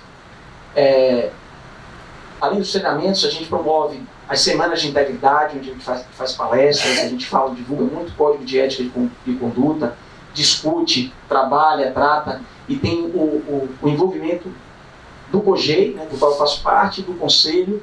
A gente faz palestras, a gente trata para que essa conduta seja melhor, digamos assim, difundida, né, criar a cultura da integridade na instituição. Então, só finalizando, vamos lá? Isso aqui são números de 2022, o que o COGEI apurou, lá 31 denúncias. E normalmente a gente traz, dentro daquele, né, os pilares do programa de integridade, você detectar, né, prevenir, detectar e corrigir. Normalmente as nossas medidas têm sido muito, a gente tem privilegiado mais, inclusive, as medidas educativas. Então, o colaborador que violou o código de ética, ele vai sofrer treinamento, ele vai passar por uma situação melhor do que punição, né, e corretiva quando a depender da gravidade, né, a penalidade, que o contrato de trabalho dele já prevê, já tem uma cláusula específica tratando do cumprimento do código de ética. Então, é preventiva muitas vezes, porque às vezes precisa mudar determinadas condições dentro dos setores, né? Então, orientações para os gestores, isso também acontece. Esse foi o exemplo que a gente trouxe lá. As 15 questões foram consideradas? Não estavam ainda em apuração, aquelas que foram julgadas e recebidas. 23 a gente já tem um número bem maior, não temos levantado, mas a gente tem reuniões bimestrais e normalmente 8, 9 denúncias a gente apura por reunião. É o volume. Pessoal, eu vou falar muito rapidamente sobre esse caso aqui, que é um caso emblemático. Tá? Não vou me demorar muito, mas o fato é que a gente tem a Sadia. Eu fiz algumas anotações aqui do processo que a gente colheu lá. É uma empresa fundada em 1944, né, produção de alimentos, forte no crescimento de mercados emergentes, 10 bilhões em receita, 8 bi em ativos, 3 bilhões em patrimônio líquido, grande exportadora desde 1967, gerou lucro durante todos os anos, desde a sua fundação, 64 anos ininterruptos de lucro. Entre 2003 e 2007, ela gerava em torno de 24,5% de retorno do patrimônio líquido todo ano, né, de lucro. Tinha uma governança tida como referência, inclusive pelo IBGC, classificada, né, pelo IBGC como referência. Ela tem conselho de administração, tinha conselho desde 1964, fez o IPO dela em 1971, tinha comitê de auditoria, conselho com... A maioria é formada por independentes, então de 11 conselheiros da Sadia, 6 deles eram independentes, ou seja, não eram vinculados aos sócios. Ela estava na Bovespa no primeiro nível de governança, na Bolsa de Nova York no segundo nível, né? Empresa vista como exemplar. Nós tínhamos lá no conselho 3 ex-presidentes dos maiores bancos do país, um ex-presidente da CVM, né? Um CEO que era da Magazine Luiza, inclusive a própria Maria Luiza Trajano, né? E um dos maiores consultores em governança corporativa do país, que era o Vicente Falcone, isso à época do incidente da Sadia. Então nós tínhamos lá comitês de auditorias, finanças, tributário, recursos humanos, 4 comitês de gestão dedicados aos riscos, inclusive de finanças, política de investimento aprovada. E o que é que aconteceu? Ela tinha, a operação dela, 50% era exportação. Então, para se defender, o que é que ela fazia? Ela investia no mercado de derivativos, sobretudo no ambiente, à época, ali 2007, 2008, 2009, de apreciação do real. Então, para não perder, ela tinha ali.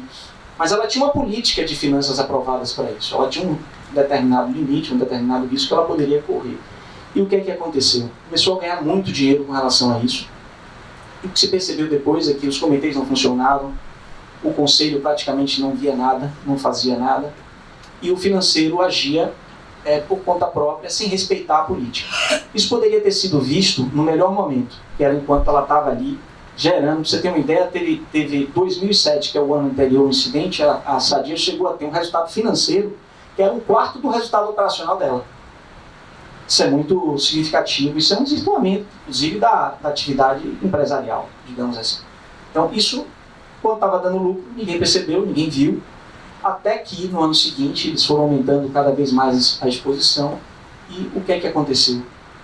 Com a subida do dólar, uma subida, digamos, um ciclo de alta muito grande do dólar, a empresa foi cada vez mais sendo chamada para fazer chamada de margem, perdendo capital, né, até o ponto que efetivamente ela teve que reconhecer um prejuízo de quase 800 milhões de reais na época, né, na verdade, um prejuízo muito maior que isso, mas isso gerou logo de imediato uma queda de 35% nas ações da empresa.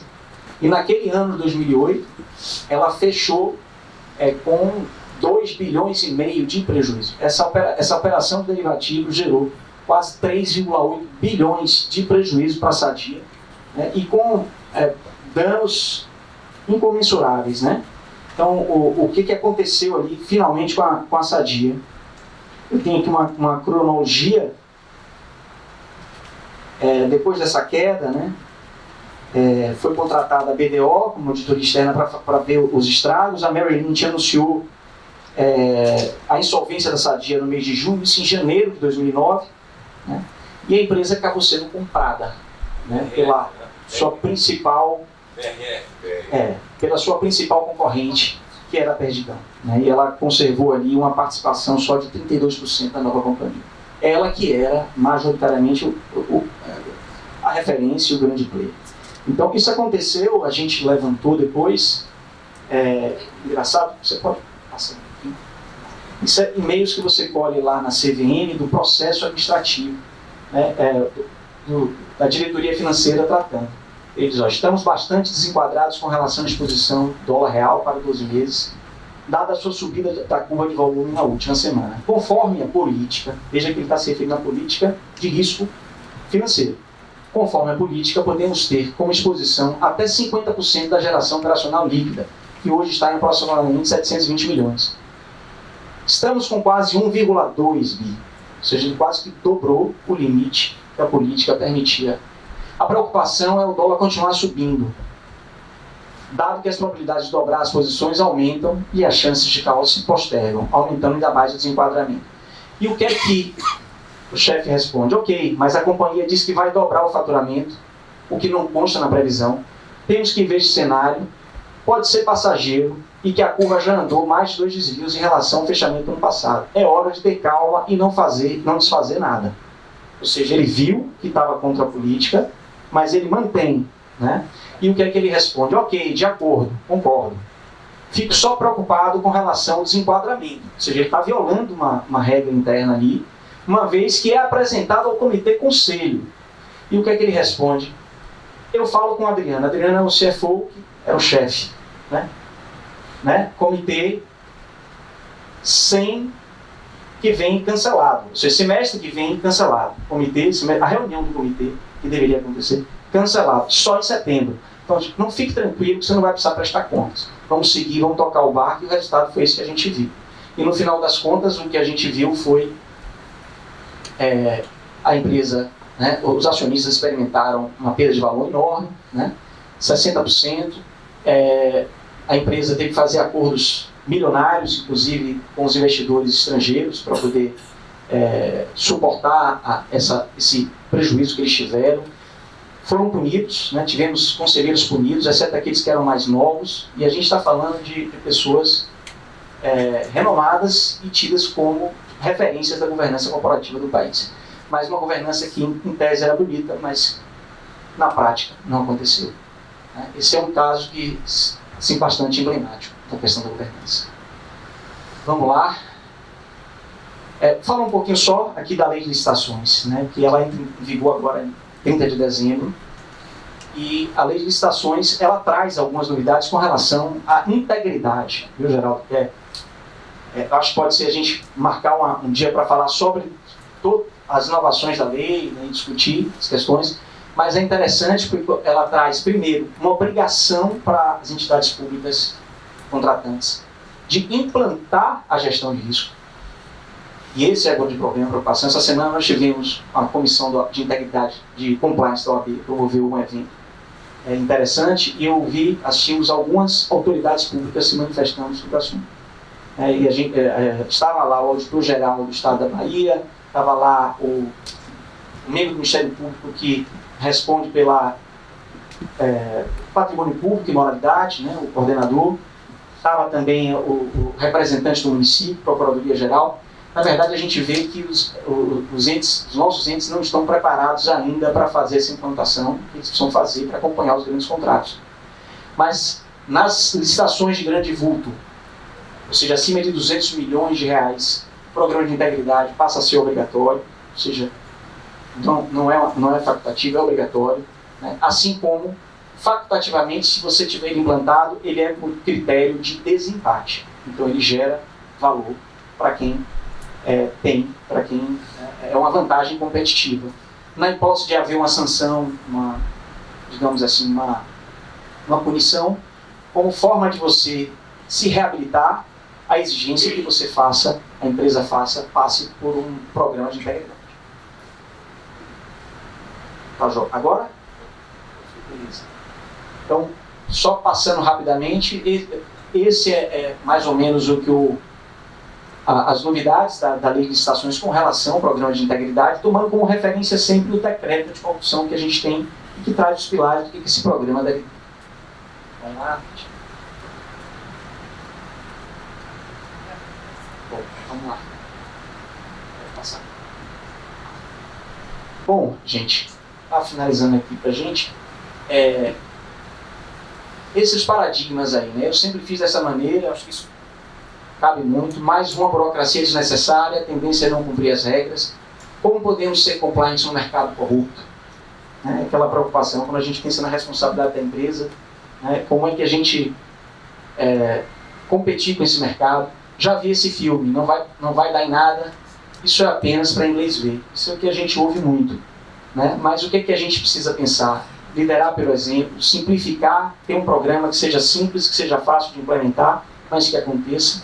Planejar, executar, finalizar e olhar cada caso para ver como é que a gente consegue tirar partido para melhorar essa governança. Né? A gente tira alguns pontos, né, do que a gente acha que diferencial de competitividade é o que pode trazer, transparência, credibilidade perante os investidores e demais stakeholders, redução de perdas, né, na cadeia de suprimentos, mitigação de riscos, investimentos assertivos, redução do passivo judicial, segurança da informação, gestão de talentos, isso propicia, né, melhor eficiência da empresa também, riscos econômicos monitorados, reputação, agregação de valor e marca, ampliação para atuação em novos nichos de mercado, você abre o mercado naturalmente, aumento de produtividade e eficiência, melhoria da qualidade de produtos e serviços e perenidade da empresa. Nós preparamos aqui para vocês um depoimento, também um último depoimento para passar, de uma empresa que passou por esse momento difícil da Lava Jato, né, e que precisou reinventar a governança, e que agora está passando por um momento de recuperação. Eu vou passar rapidamente para vocês o recado que eles mandaram aqui para a gente. E recebi um convite aí, por meio do Roberto Mello, para estar aqui hoje para falar um pouco sobre governança corporativa e integridade, um pouco sobre a nossa experiência na OEC e na Novo Norte. Queria agradecer às associadas do Silvos com Bahia e desejar aí, além dessa conversa nossa aqui, que vocês tenham um grande evento nessa sexta-feira. Bom, hoje me pediram para falar um pouco sobre governança corporativa, né, e a importância e os impactos que ela pode ter e teve, no nosso caso, nas mudanças que nós realizamos nos últimos anos no Grupo Novo Norte e na OEC. Diferentes empresas contam com diferentes estruturas de administração e com diferentes órgãos da governança, que pode ser um conselho de administração, um conselho consultivo ou simplesmente mesmo um grupo de executivos aí organizados, às vezes em colegiado de diretoria executiva ou meramente um pequeno grupo de executivos que fazem a administração da empresa no seu dia a dia. O papel da governança corporativa é justamente, primeiro, estabelecer os papéis e responsabilidades dos diferentes órgãos da administração e também como que eles vão se comunicar e vão dar direção para a execução, que é papel, né, do corpo de administradores, de executivos da companhia, como que eles vão dar a direção e a estratégia e as grandes regras que precisam ser seguidas pela empresa na execução do seu negócio, na execução da estratégia no dia a dia. E uma das peças fundamentais de tudo isso é um programa de integridade, são as regras do jogo, é o código de conduta e uma série de políticas e procedimentos que vão garantir na sua execução que a empresa segue a estratégia e os valores que foram definidos pela alta direção no dia a dia. Na Novonor, que é a holding do grupo, e na OEC, que é a empresa de engenharia e construção do grupo Novonor, nós fizemos várias mudanças na governança ao longo dos últimos anos. Uma das grandes mudanças foi, de fato, um papel muito mais importante, marcante e efetivo dos conselhos de administração de ambas as empresas. E trazer para esses conselhos de administração conselheiros independentes do mercado, que trouxeram muitos aportes com a sua experiência de diferentes áreas, como aqueles que têm um perfil mais de setores financeiros e de experiência com questões envolvendo situações de financiamentos e de estrutura de capital da companhia, outros que têm mais experiências em setores estratégicos para a companhia, para que então participem do Conselho de Administração e nos tenham ajudado ao longo desses anos a definir os valores que nós estamos seguindo hoje em dia, as regras principais das nossas políticas, por exemplo, nossa política anticorrupção, e também definir a estratégia de negócio, né? E passar justamente a elaborar o plano de negócios e o plano estratégico que vai ser seguido pelos executivos na execução dos seus PAs. Dentro do escopo de todas essas mudanças, foi revisado o nosso código de conduta, que agora está alinhado às melhores práticas nacionais e internacionais e as diretrizes de compliance, em primeiro lugar, alinhado à nossa cultura e aos nossos valores, e com base nesse novo código de conduta foi criada a política do programa de integridade, que define todas as medidas integradas de prevenção de irregularidades, de desvios e de promoção da ética e da integridade nos nossos negócios. A supervisão de tudo isso fica a cargo do Comitê de Integridade e Auditoria. E uma das coisas interessantes é que isso implica ações e medidas que têm que ser tomadas por todas as partes do negócio, não só pela área de integridade, mas pelos líderes do negócio que estão na frente dos negócios. E eles têm metas de integridade, essas metas são definidas pelo Conselho de Administração, são aprovadas e cada um deles tem que seguir com essas metas ao longo do ano. E o resultado dessas medições, da sua aderência ao programa de integridade, impactam diretamente o seu incentivo financeiro, o seu bônus anual. Então isso é uma outra grande mudança na governança que ajuda a que exista alinhamento entre as ações do negócio, aquelas regras e aqueles valores que foram definidos e metas que foram estabelecidas pelo Conselho de Administração. Mais uma prática muito importante da nossa governança que foi adotada nos últimos anos foi o Comitê Executivo de Pipeline, que é um comitê que avalia os negócios, as oportunidades de negócio para ajudar a definir se elas estão alinhadas aos nossos objetivos estratégicos, se aquela oportunidade está alinhada às metas específicas de que tipo de projeto nós queremos participar, qual é o retorno que a gente procura, persegue nesses projetos, se a gente tem naquele momento pessoal, temos os gerentes, diretor de contrato, gerente, diretor de engenharia, recursos para participar efetivamente daquele projeto, e também avaliamos os riscos, né, de engenharia, os riscos de integridade, os riscos financeiros, para a gente procurar, de fato, selecionar os melhores projetos. Isso é feito de forma colegiada por todas as áreas da companhia, basicamente, que avaliam oportunidade por oportunidade, e nós tomamos decisões de seguir em frente, né, inclusive lá na frente, a decisão de efetivamente apresentar proposta para aquele projeto, e esse comitê tem a participação minha como diretor de riscos e integridade, com a minha tem efetivamente o papel de concordar ou de não ter objeções do ponto de vista da integridade, para que nós sigamos em frente com aquele projeto, e o líder do negócio, né, o presidente, da companhia tem também, participa também e tem inclusive poder de veto. Se ele julgar por qualquer motivo que aquele projeto não nos interessa, ele pode vetar e a gente não segue em frente. Bom, aí pergunta, o que vocês ganharam com tudo isso? O que a empresa, o que a Novo Honor e a OEC ganharam com tudo isso? Primeiro, um muito maior alinhamento entre as ações de negócio, entre o que está sendo feito pelo time de executivos da companhia no dia a dia, está muito mais alinhado às definições, grandes definições estratégicas e ao direcionamento que recebe da alta direção do Conselho de Administração e que está, portanto, muito mais alinhado aos objetivos da organização como um todo. Em segundo lugar, o grande benefício foram todas as portas que foram abertas e reabertas por reconhecer que essas práticas de governança e de integridade tornam a nossa empresa uma empresa muito mais eficiente, muito mais segura de se trabalhar e que também garante o nosso compromisso com a atuação ética, íntegra e transparente. Gostaria de novo de agradecer a oportunidade. Eu sei que a gente não tem aqui a possibilidade de perguntas e respostas, poderia ter sido uma coisa interessante, mas fico à disposição, né? Quem quiser entrar em contato conosco, nós fazemos muitas sessões de benchmarking, nós fazemos muitas sessões de trocas de experiências com empresas dos mais variados setores, e se houver interesse, a gente faz todo mês quase um evento gratuito sobre governança e integridade aqui no auditório, aqui no Parque da Cidade de São Paulo.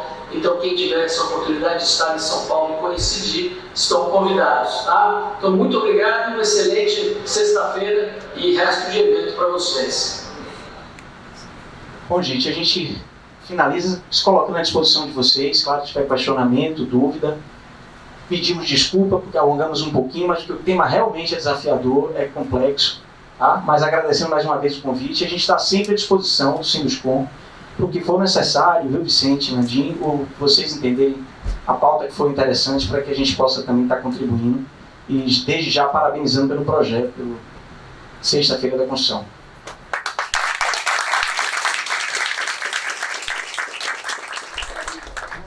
Bom, vamos abrir para perguntas. Eu acho que tem bastante gente. Geraldo já levantou. Vamos ser breve. Esse daqui tem que ser breve, tá? Vicente, a partir agora. Obrigado, presidente. Professor Roberto, pois é, o senhor já chegou chegando, como se diz na gíria. Além de nos trazer uma bela apresentação, nós somos bastante reconhecidos aí e agradecidos pelo seu apoio aí no empreendimento da nossa feira, que eu acho que foi um sucesso, e contando com o seu apoio mais ainda. Voltando aqui um pouco do nosso tema, que eu acho que é extremamente importante, eu acho que ficou mais que demonstrado que o setor produtivo fez o dever de casa, com seu auxílio, com auxílio de escritórios que tem esse foco como o seu, os procedimentos para auditoria e difusão da cultura do compliance nas empresas, eu acho que só vai, com o passar do tempo, enraizar esse conceito dentro de todos os colaboradores das empresas e em todos os seus níveis. Mas o que preocupa um pouco é de que forma que isso, e aí vai a questão da cidadania, está sendo exercido também nas unidades de ensino, sejam elas municipais, estaduais ou federais, porque a gente tem visto uma série de desmandos de parte dos alunos, quer dizer, um afrouxamento de gestão nessas entidades. E eu acho que isso precisa também ser monitorado e fiscalizado, implantado o mesmo conceito nessas entidades, para que a gente tenha que enxugar menos gelo nas organizações com formação deturpada que nos chega para o primeiro emprego e o mercado de trabalho. Além disso, eu vejo essa questão do compliance muito voltado para a relação, quer dizer, não só como case das americanas, empresas que trabalham com dinheiro público, com recurso privado, né, que tem ação na bolsa, que precisa ser monitorado, mas também na relação do setor produtivo com as diversas áreas de governo.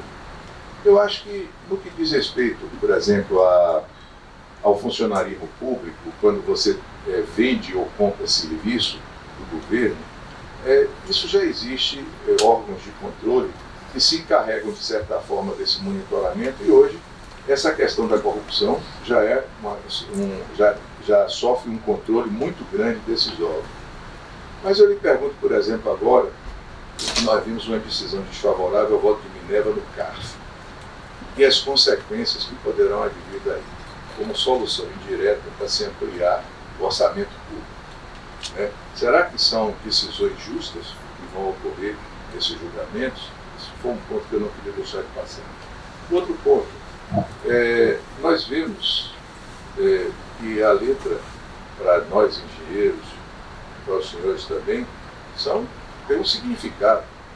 Quando a gente lê aquilo, agradecemos a sua atenção, é aquilo mesmo que está escrito, né? Mas tem determinadas instâncias e nem sempre o que está escrito corresponde ao que está dito, ao que ela realmente deveria significar. Então, dentro dessa linha, é que eu queria lhe pedir que manifestasse um pouco qual é o entendimento e como essa questão do compliance vai atuar nessas instâncias. Obrigado.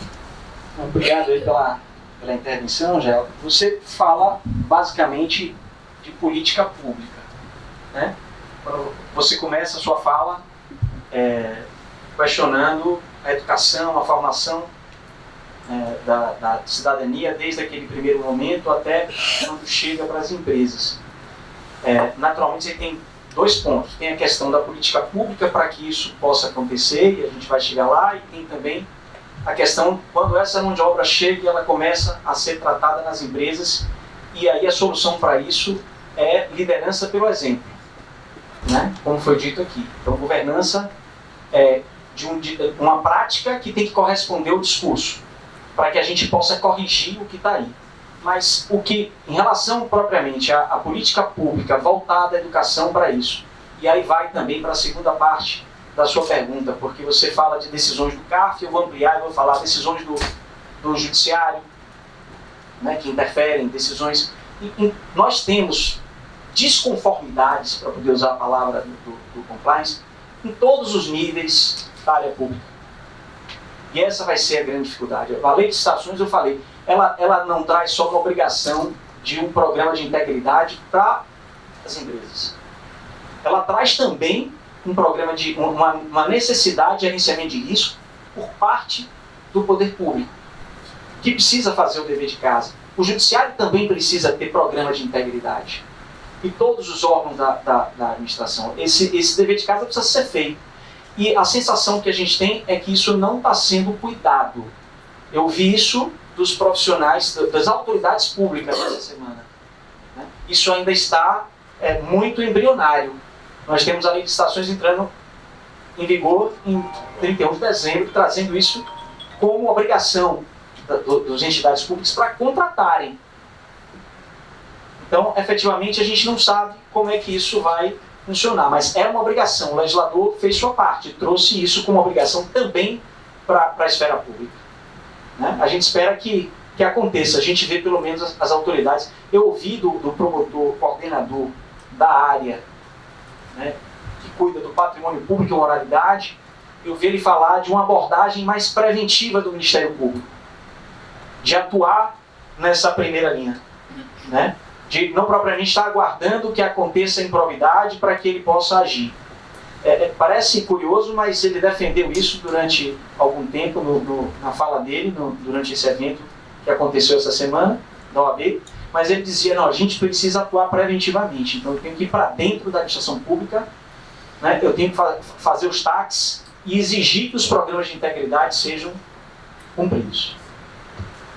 E sobre essas ações preventivas, eu acho de extrema validade essas questões que estão sendo levantadas agora, mais recentemente do Congresso, com relação a limitações que precisam ser impostas.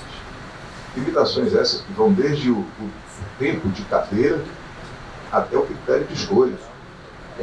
Isso precisa ser realmente reformulado. Nós estamos cansados de ver essa perpetuação de critérios, de decisões que exacerbam o que deveria ocorrer de fato. tem muitos princípios da governança corporativa que, se aplicados no poder público, certamente vão, né? A questão do conflito de interesse, né? A gente, se for tratar isso como deve, naturalmente, tem muito a evoluir, a avançar. Eu vou agradecer. Roberto, Tatiana, eu queria agradecer o escritório de vocês. É um prazer estar aqui com vocês, trazendo mais informação com mais uma sexta da construção. A casa está aberta. Eu vou até fazer uma provocação a vocês. Eu não estava conversando com o Vicente, que é diretor, e eu vou falar com o Geraldo também, que é diretor do Sinduscom. Eu penso que a gente tem que avançar isso também no Sinduscom.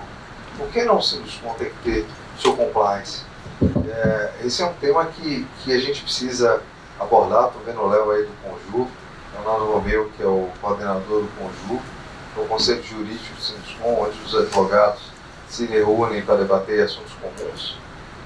Penso que, quem sabe, aí já pode ser o Sinduscom primeiro de uma ação coletiva. Eu queria convidar vocês, eu acabei de receber aqui agora,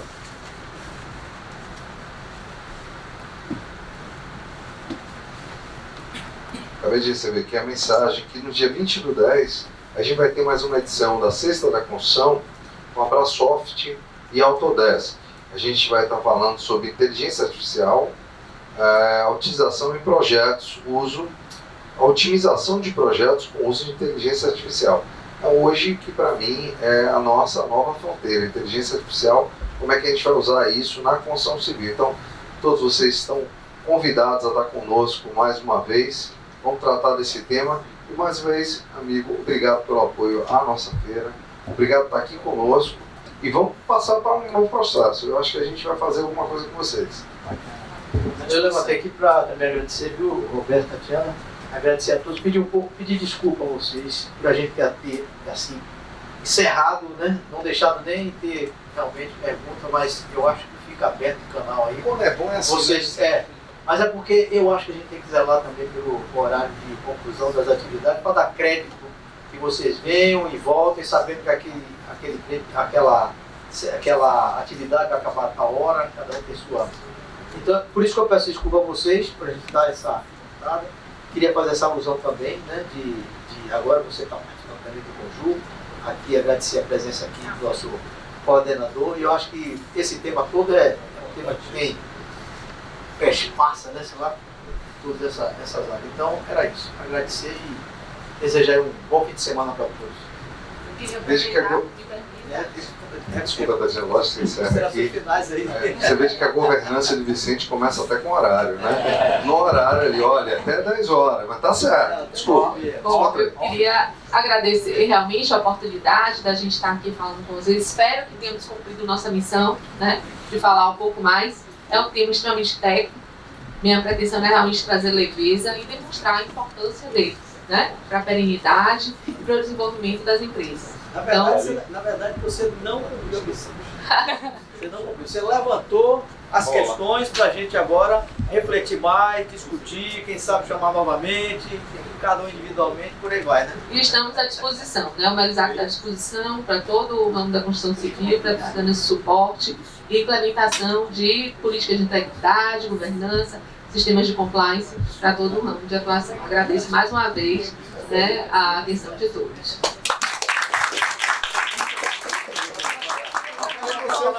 Roberto, uma palavra final? Tira uma foto, Alexandre. Só que, ó, 1h30 aqui. Não, a gente vai falar. Rapaz, olha, isso é complexo mesmo. Nós aqui, ó. Nós, o presidente do início, que a gente falou demais. Frio. Desculpa, então, o espaço para ficar na frente de vocês, só para conseguir tirar uma.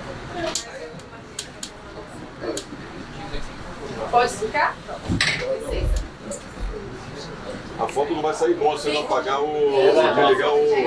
se ligar o computador. Porque vocês ficam refletindo. Ok. Você fez bem, ela desligou a tomada que agora igual agora ficou bem.